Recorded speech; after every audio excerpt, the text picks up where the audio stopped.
So it seems like Bernie Mac's daughter has spoke out in response to what Katt Williams has said on the Club Shay Shay podcast. And in today's video, we're going to take a listen to what she had to say in response on pretty much what Katt Williams was talking about in the interview. But before I do that, I'm just going to play you an old clip of what Bernie Mac had said, warning the comedians to not take other comedians' jokes.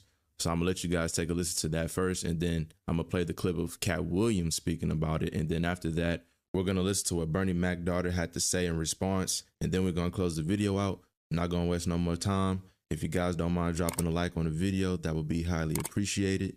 And feel free to subscribe to the channel. And also feel free to share this video out and comment your guys' opinions. And if you want to become a member today to support the channel, I'll link that down in the bottom of the description. But go ahead and take a listen, and I'll come back to you guys. Being with me all the time. You know, she's seen my stuff, my new stuff, and all that kind of stuff. Especially when I do my single dates, and I'm trying to school her. You don't do your material around a lot of comedians. That's like stealing in front of the police. You don't do it. They mean well, but they sit on the side. Ooh, that's funny. Next thing you know, you see it on HBO or something. You be sitting at home. That shit mine, you know.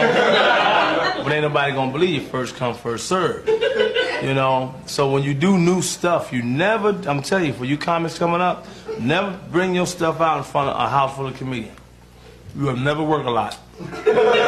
Especially established comedians like myself, you'll never work a lot. I got too much pride. I can't take something that ain't mine. You know what I mean? I can't go up and say something ain't mine. The kick about going up there is making people laugh about something that you wrote. No ego out of this. All right, so now go ahead and take a listen to Bernie Mac's daughter, and then we're going to close the video out. Because you... So I keep getting lots of contact about my thoughts on the Katt Williams interview on Club Shay Shay. The interview heard round the world. And I don't know, my take is probably going to be really, really boring. Number one, I want people to keep in mind, my dad has been dead for 15 years, so I have not been fully immersed in the world of comedy. I don't know the ins and outs of that like that anymore, because my end has been gone for 15 years. You know, I've got friends in the game, but we don't sit and talk about, you know, stuff like that. So I don't know Katt Williams. Never met him. That's one person I never did get to meet when my dad was alive. But from everything that I've ever heard my dad, you know, say, he's always seemed like a stand-up dude. So I have no qualms, no quarrels with him. I thought the interview was hilarious, entertaining. That man dropped so many one-liners that I'm sure we are going to be wearing down to the ground in this year of our Lord 2024. But one of my biggest takeaways in watching people's responses was how people were kind of like, oh, this kind of sad, like, outside of being, you know, tickled by it. And I've seen people say stuff like, it's like watching, you know, your uncles go at it, and you're like, oh, why can't we all just get along? Well, I mean, because everybody doesn't get along. Like, I think that's one of the misconceptions about comedians, and I guess it's due to the fact that what they do brings so much joy to others, that the perception, the expectation is that behind closed doors, everybody gets along, everybody it's love. And no, it's not. They've always been competitive. Like, it's always been, as far as I've ever witnessed in watching my dad, it's always been kind of cutthroat. Like, you'll have, you know, people beefing, like, same as within your family. Just because y'all related don't mean y'all all get along, right? Comedy's no different. But for me, Katt Williams has my utmost appreciation and respect for giving my dad his props and his flowers. And I felt like it was genuine. There are some people who have given, you know, my dad his flowers now that he's dead, that I'm looking at like, you know, doggone well, he wasn't doing that when he was alive. And that, not just famous people, just people all across the board. As my dad used to say, you ever want to be loved by everybody? You ever want to be special? Just die.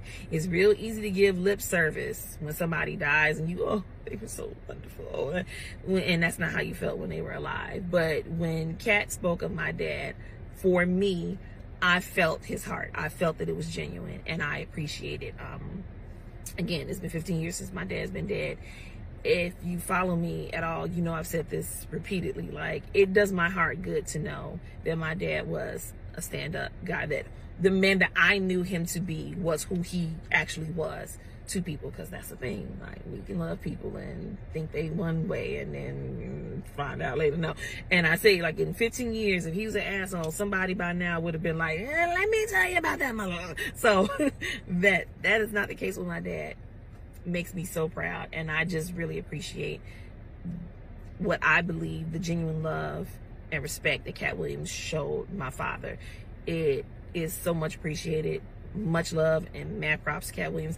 I would love to sit down and just have a conversation with Katt Williams, because I think that is probably the most entertaining and gem dropping conversation I probably would have in my life outside of conversations with my dad. So yeah, so that's my take. Like I said, probably boring, but that's what I thought. Again, much love and respect to Katt Williams. All right, so that was some dope commentary for her, and I respect what she said. And RP to the legend Bernie Mac. He was one of the greatest comedians for sure. So I want to know how you guys feel. Comment you guys' thoughts and opinions. If you have made it this far throughout the video, much love. I appreciate you. Don't forget to drop a like before you leave. Thank you for all the support, you guys. And thank you for all the new subscribers. I really appreciate all the help and the support for this channel. Much love to everyone. I hope you guys have a fantastic day. But that's all I got, guys. Peace out.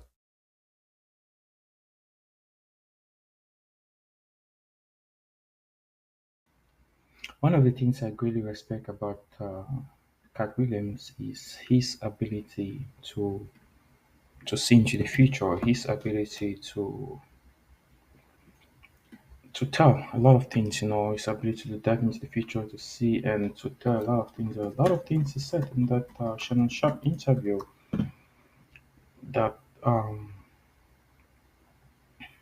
that a lot of people, they thought he was joking. But one of the interesting things you really gotta know about Katt Williams is he's a clairvoyant, and clairvoyant is basically somebody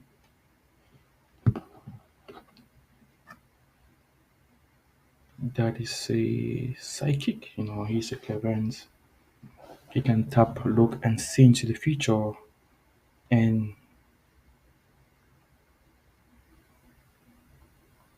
be able to predict and tell patterns and alignments and a lot of things that happens. So he is somebody that could predict, and he did for sure predicted a lot of things that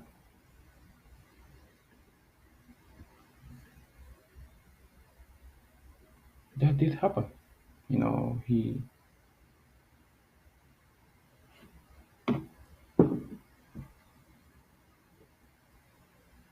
He did for sure really predicted a lot of things that did happen, and some people never knew that it would happen, right? And one thing why they never knew is because they really never knew who Katt Williams was, the kind of person he is, what he knows, what he does. He's somebody that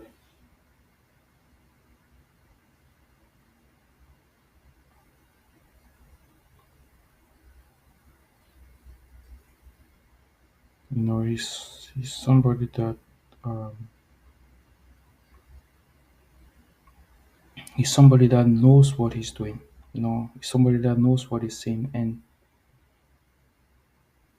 if you look at him,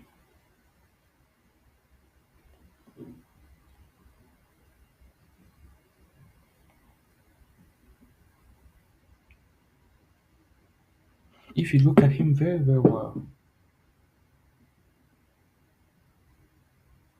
he doesn't just speak or say things at random. Even though he said some things and he comes back and apologizes, but he doesn't just merely say things at random. He chooses his words and knows how he says them and express them. He isn't a person that would just